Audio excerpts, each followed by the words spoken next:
జై శ్రీరామ్ అందరికీ నమస్కారం. Welcome to news Akhanda. నేను మీ కస్తూరి శ్రీధర్. మిత్రులారా, మీకు ఆపరేషన్ కగార్ అంటే ఏందో తెలుసా? ఈ న్యూస్ చూడండి, మీకు అర్థం ఏంటంటే చెప్తా ఈ న్యూస్ ద్వారా. ఓకే, మావోయిస్టుల ఆయుష్ అయితే తీరిపోతుంది. అంటే ఒక వ్యక్తి ఈ మావోయిస్టుల్లో కనుక చేరితే, అంటే మావోయిస్ట్ అనుకోండి, ఎవరైనా కూడా నక్సలైట్లో చేరినటువంటి 90 రోజుల్లోనే వాడిని ఎన్కౌంటర్ చేస్తారంట. కానీ ఇక్కడ విషయం ఏంటంటే, మావోయిస్టులను కంప్లీట్గా అంతమొందించేందుకు కేంద్ర ప్రభుత్వం కొత్త ఆపరేషన్ అయితే ప్రారంభించింది. అదే ఆపరేషన్ కగార్.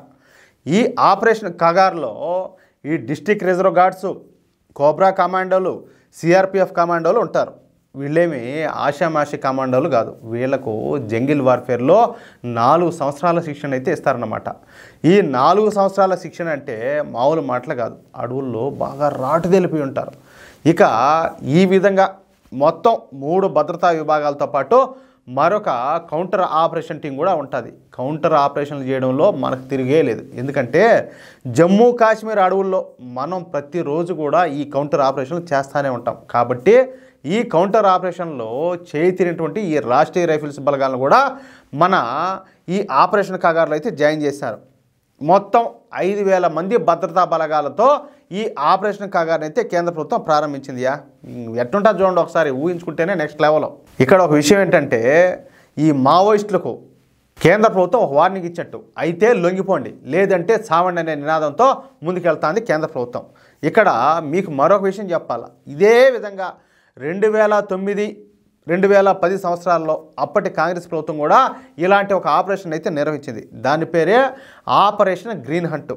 అయితే ఈ ఆపరేషన్ గ్రీన్ హంట్ అత్యంత దారుణంగా ఫెయిల్ అయిపోయింది. ఈ ఆపరేషన్ గ్రీన్ హంట్ మూలంగా 170 మంది వరకు మన జవాన్లు చనిపోతే కేవలం 18 మంది మాత్రమే మావోయిస్టులు చనిపోయారు. చూడండి ఇంకెంత ఆటఫ్లాఫో, ఎంత ఫెయిల్యూరో. అంటే ఆ ప్లానింగ్ ఎట్లుండాది, ఏంది అదంతా కూడా దాన్ని బట్టి మనం అర్థం చేసుకోవచ్చు. ఈ విషయం చాలామందికి తెలియదు, అందుకే చెప్తున్నా. కానీ ప్రస్తుతం బీజేపీ ప్రభుత్వం మాత్రం ఈ ఆపరేషన్ కగార్లో పాలు పంచుకునేటువంటి బలగాల కోసం పూర్తి స్థాయి చర్యలు అయితే తీసుకుంటుంది. అంటే ఈ హెల్మెట్లు ఉంటాయి కదా, బుల్లెట్ ప్రూఫ్, ఆ హెల్మెట్లు కావచ్చు, ఈ నీ ప్యాడ్స్ అంటారు, ఏది మోకాళ్ళకి వేసుకుంటారు, అవి కావచ్చు, ఈ బుల్లెట్ ప్రూఫ్ జాకెట్లు. అంటే ఈ బుల్లెట్ ప్రూఫ్ జాకెట్లు అందించడంతో పాటు అత్యాధునికమైనటువంటి ఈ ఇజ్రాయెల్ తయారీ అసాల్ట్ రైఫిళ్ళు, అదేవిధంగా రాడార్లు, జామర్లు, డ్రోన్లు, ఈ ఎలక్ట్రానిక్ ఇంటెలిజెన్స్ వస్తువులు కూడా అందిస్తున్నారు. దీంతో ఇప్పుడు మన బలగాల పని సులువు అవుతుంది. నక్సలైట్లు ఎక్కడ ఉన్నా కనిపెట్టి వెంటనే దాడి చేసి అంతమొందిస్తారు. ఈ క్రమంలో గత 1 సంవత్సరంలోనే 240 మంది మావోయిస్టులను మన భద్రతా బలగాలు అయితే మొట్టుపెట్టాయి. ఈ సంవత్సరం గత 23 రోజుల్లో జరిగినటువంటి 4 భారీ ఆపరేషన్లో దాదాపు 50 మంది వరకు ఈ మావోయిస్టులు అయితే చనిపోయారు. అందుకు కారణం కూడా ఇంకొకటి ఉన్నది, అదే ఆపరేషన్ ఈగల్. ఈ ఆపరేషన్ ఈగల్ ద్వారా ఒక డేగ పక్షికి, అంటే ఈ గెద్ద అంటాం కదా మనం, గెద్ద అంటారు, డేగ అంటారు, రకరకాలు అంటారులే, వాటికి 6 నెలల పాటు ట్రైనింగ్ ఇస్తారు. ఈ ట్రైనింగ్ తర్వాత ఆ డేగ పక్షి కాళ్లకు ఈ రహస్య కెమెరాలు, అదేవిధంగా ఈ మావోయిస్టుల మాటలు వినేందుకు అతి సూక్ష్మమైనటువంటి ఈ ఎలక్ట్రానిక్ వస్తువులను అమర్చుతారనమాట. ఇక ఈ డేగ పక్షులు ఎగురుతా పోయి ముందుగా ఈ ట్రైనింగ్లో నేర్చుకున్న పద్ధతి ప్రకారం మావోయిస్టులపైన ఎగురుతా వాళ్ళ వీడియోలు తీసిన తర్వాత మళ్ళీ వెనక్కి వచ్చేస్తాయి. పక్కా ఇది బాగా మంచి ట్రైనింగ్ అనమాట.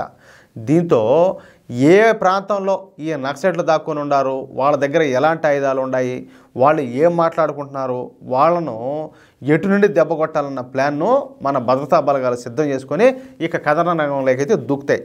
అర్థమవుతుంది మీక. ఇక ఈ నక్సలైట్ల పైన ముప్పేట దాడులు జరిపి ఎన్కౌంటర్ చేస్తారన్నమాట. ఈ క్రమంలోనే ఇప్పటి వరకు నక్సలైట్లకు పెట్టని కోటగా ఉన్నటువంటి ఈ సుకుమా జిల్లా కావచ్చు, బస్తరు, గడ్చిరోలి, ఈ ఛత్తీస్గఢ్ మరియు ఒడిశా బార్డర్లలో మన భద్రతా బలగాలు రఫ్ ఆడిస్తున్నాయి. ఈ సంవత్సరం కనీసం 500 మంది నక్సలైట్లను ఏరి పారేయాలన్న లక్ష్యంతో ఇప్పుడు ఈ ఆపరేషన్ కగార్ని అయితే వేగంగా ముందుకు తీసుకుపోతున్నారు. అర్థమవుతుందా? ఎట్లా న్యూసా మామూలుగా లేదు. అంటే ఈ న్యూస్కు మించి అమిత్ షా గారి చాణక్యం. ఇప్పుడు ఆయన ఒక మాట చెప్పినాడు కదా, ఏది, ఈ మావోయిస్టులు నక్సలైట్లు అనే వాళ్ళని ఉండనేనో ఏరు పారేస్తామని చెప్పేసి ఆ ప్లానింగ్ ఎక్కడ కనపడుతుంది అంటే ఇక్కడ కనపడుతుంది. ఏమంటారా మిత్రులారా? మీకు గనక ఈ న్యూస్ నచ్చినట్టయితే, అదేవిధంగా నేను చెప్పింది కరెక్ట్ అని చెప్పి మీకు అనిపిస్తే ఈ న్యూస్ నలుగురికి షేర్ చేయండి. అలాగే మీ యొక్క అమూల్యమైన అభిప్రాయాలను ప్రతి ఒక్కరు కూడా కామెంట్ చేయండి. ఇంకొక మాట, ఇంతవరకు మీరు కనుక మన ఛానల్ సబ్స్క్రైబ్ చేసుకున్నట్టయితే దయచేసి ప్రతి ఒక్కరు కూడా మన ఛానల్ సబ్స్క్రైబ్ చేసుకోండి. ప్లీజ్ సపోర్ట్ చేయండి. జై శ్రీరామ్.